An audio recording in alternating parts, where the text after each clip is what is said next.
To get started, I just added some text above a video clip on my timeline. Let's begin by positioning the timeline to the start of your text clip on the timeline.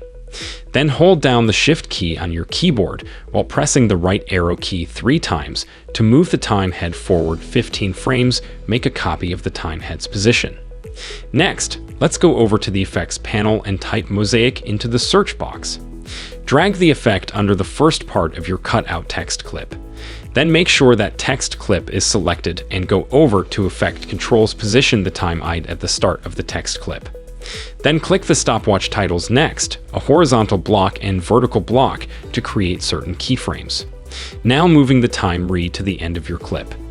Change the horizontal block's vertical and horizontal values to 125. Okay, this looks good, but let's add an RGB split effect by going to the Effects panel and searching for Chromatic Aberration.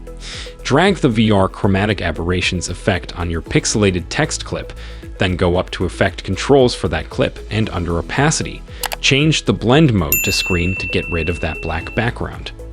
Okay, and now when I play this back, I have a nice looking futuristic text effect.